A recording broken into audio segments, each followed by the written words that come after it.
This video is brought to you by Against the Flow of Mississippi. Against the Flow of Mississippi is a book about Jake Fayard, a Marine veteran who is unhappy with the political machine running the state of Mississippi. He decides to fight the corruption from the inside. Jake will face more challenges than he ever has and will stand up for what he thinks is right.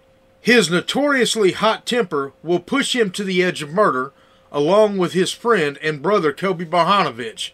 Together, they will fight the system and give the power back to the citizens of Mississippi. Against the Flow of Mississippi is now available on Amazon. A link to the book will be placed in the description below.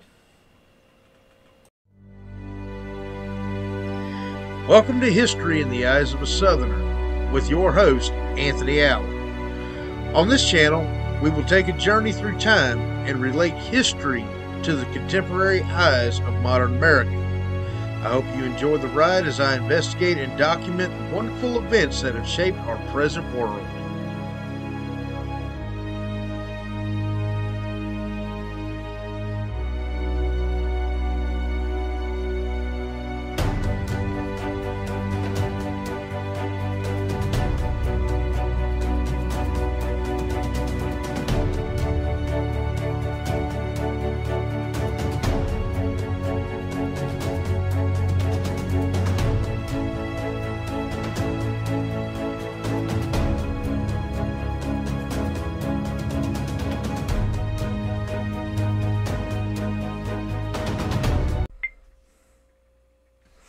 Alright, y'all. So, welcome back to another episode on the JFK assassination.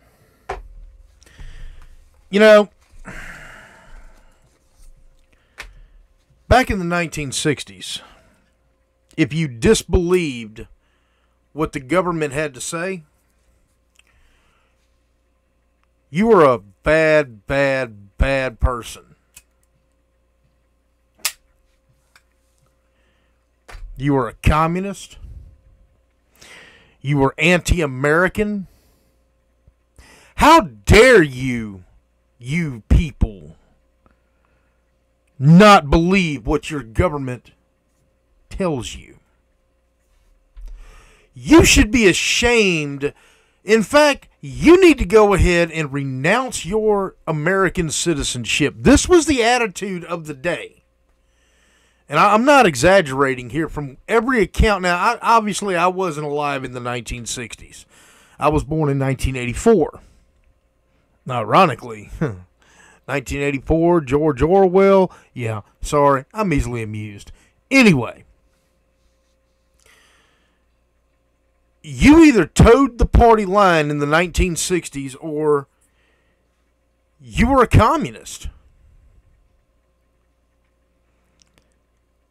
You were guilty of whatever they could say. At this point, if you didn't toe the mainstream party line, you were done socially. Walter Cronkite, the most trusted man in America, and I would argue that even today he still probably holds that title even 10 plus years after his death. Walter Cronkite had his marching orders. This is a man who had a reputation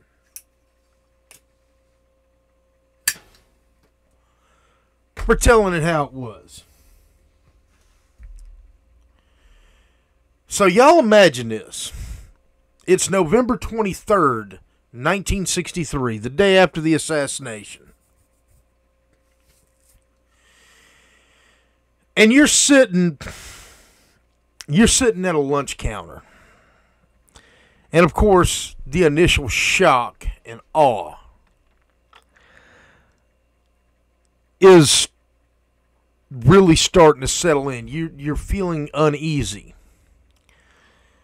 And you hear and I'm going to use the term woke, but you hear a woke person at the far end of the lunch counter while you're sitting there eating your tuna fish sandwich say that Lee Harvey Oswald didn't shoot him.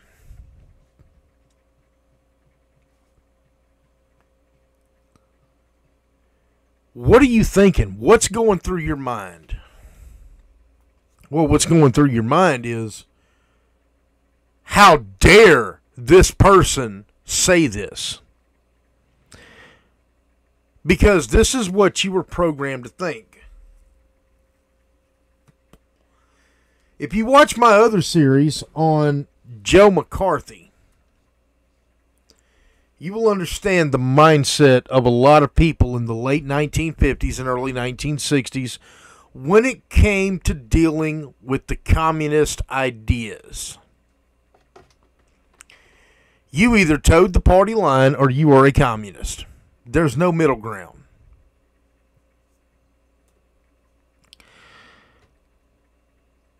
J. Edgar Hoover would shove a wire through your life if you were a suspected malcontent communist. Well, it wasn't a communist plot that killed JFK. I think we can rule that out. I think anybody with a brain can pretty much rule out that Oswald did the actual shooting.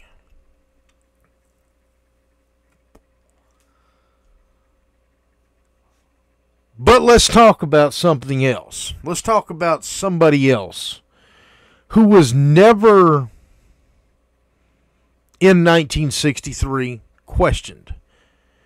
And he didn't pull the trigger either. He may not have pulled the trigger. But I promise you he loaded the gun. And paid for the ammunition. Let's talk about my prime suspect in the Kennedy assassination. Who was Carlos Marcello?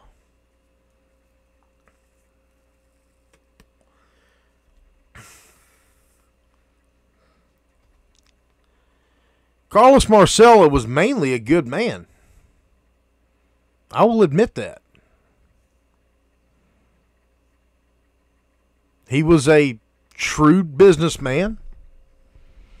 Yeah, he probably killed several people in his life.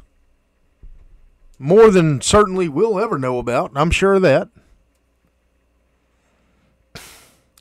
Carlos Marcello was born while his family was en route from Sicily to the United States, and they ultimately settled in New Orleans.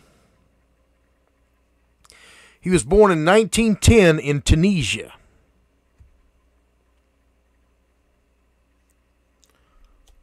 In 1910 in Tunisia. So he wasn't a U.S. citizen. Never was. His entire 83 years of living, he was not a U.S. citizen. He died in 1993. I actually remember the funeral.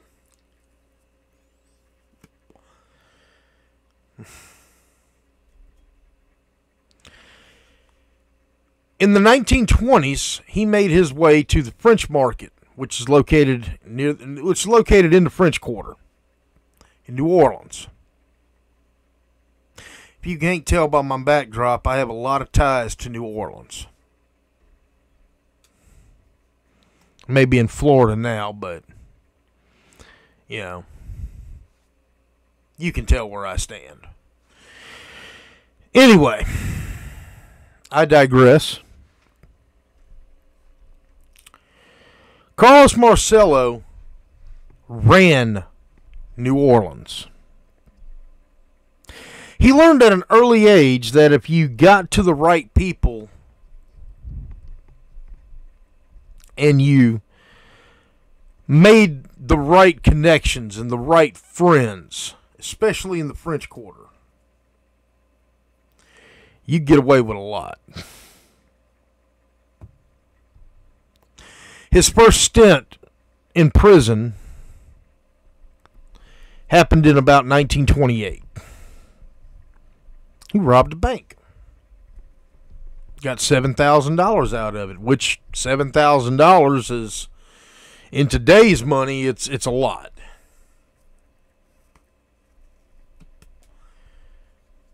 Be close to $100,000 in today's money, maybe a little more. Keep in mind, this is just before the Depression. To put it into perspective, you could buy a brand new Model A Ford for about $600 back then. We all know what a new car costs today. So, talking a lot of money. You buy a house for about $5,000, maybe, sometimes cheaper, depending on where.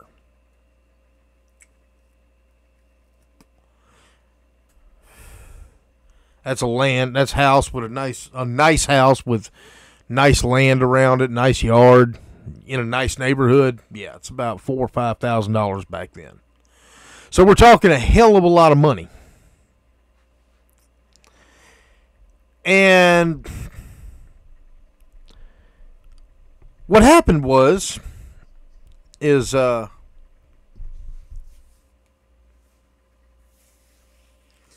he got to meet these connections. Well, fast forward to 1935. 1935, you had a man by the name of Sam Silver Dollar Corolla. And he was going through some legal trouble. So that made room for Carlos to be the boss of New Orleans. Mob boss. 1940s, World War II was going on. He had his clubs. He was exempt from military service during World War II because he was not a U.S. citizen. He was actually probably a citizen of Tunisia, which is where he was born.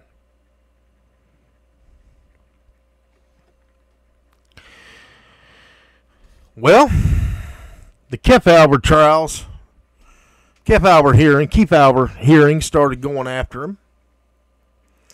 The 1940s and 1950s. Then Bobby Kennedy got a serious bug up his ass about the 1960s. And Bobby Kennedy had it out for Carlos, had it out for every mobster.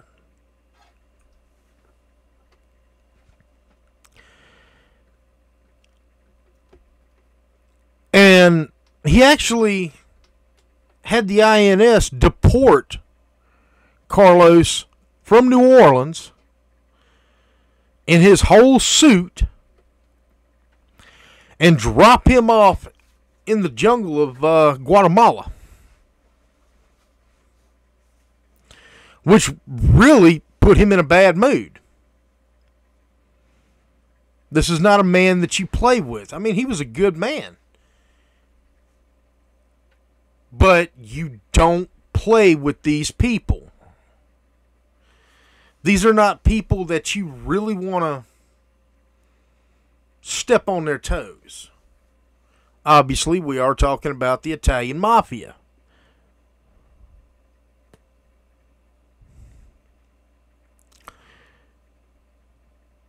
And then he made it back. Well, the day that Carlos had his deportation hearing was actually the same day that JFK was killed. He won in court, and then he won again because Bobby Kennedy couldn't come after him anymore. Bobby Kennedy obviously was the Attorney General under JFK.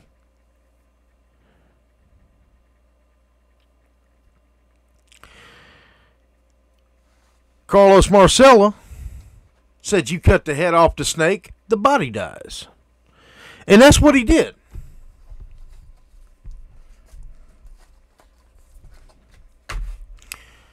As I said in the previous videos, there's too many ties to New Orleans in the JFK assassination.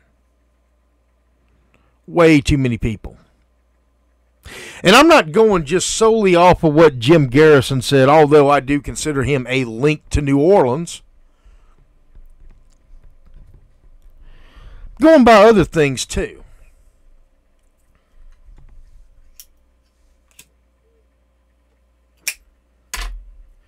Lee Harvey Oswald, like I said, he's from New Orleans. He was no fan of the government by any means. He was cash-strapped. He had his ties to Russia, ties to the Soviet Union.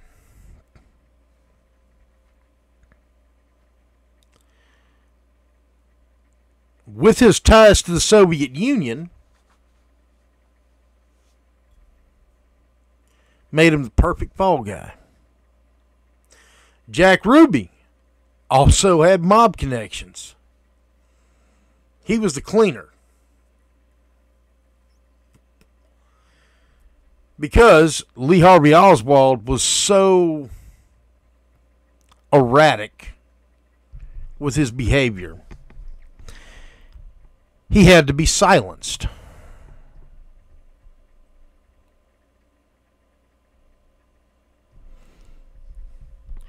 Jack Ruby knew he was going to prison. But if I understand Jack Ruby, I understand that he was also very sick at this time. And killing a man close range with a revolver would be no big feat for a man who was dying anyway.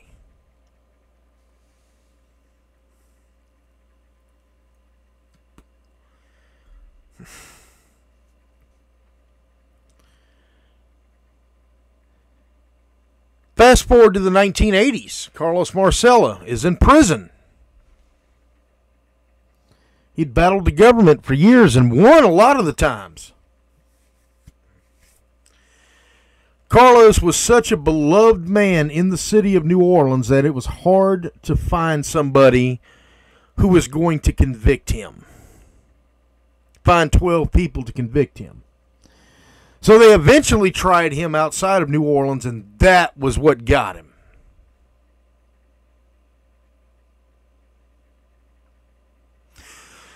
So now we have him sitting in prison, and his mind is going away. The man's getting old. He's in his 70s. At this point.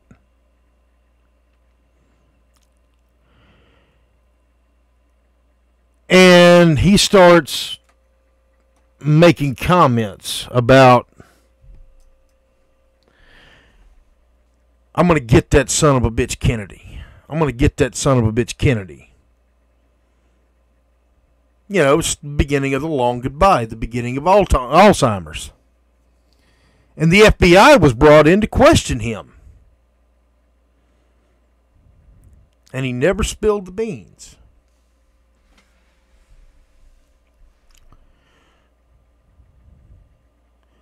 Yes, I honestly think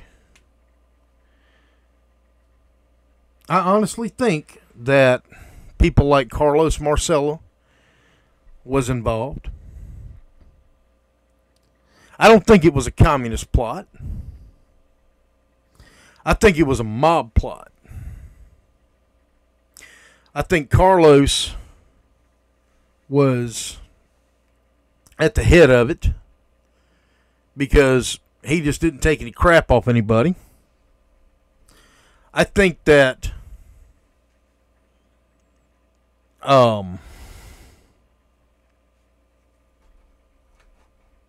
Jimmy Hoffa was involved.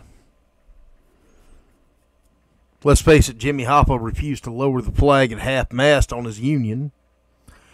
He was tight with Carlos and other mob figures.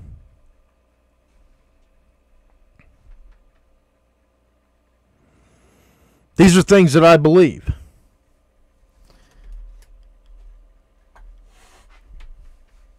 let's find out what I can dig up. Like I said, this series may take me a while. I'll start posting documents and pictures and proof as I'm able to acquire them. Y'all have a nice day. Don't forget to like, share, and subscribe. Thanks for watching. History in the Eyes of a Southerner. Your host, Anthony Allen.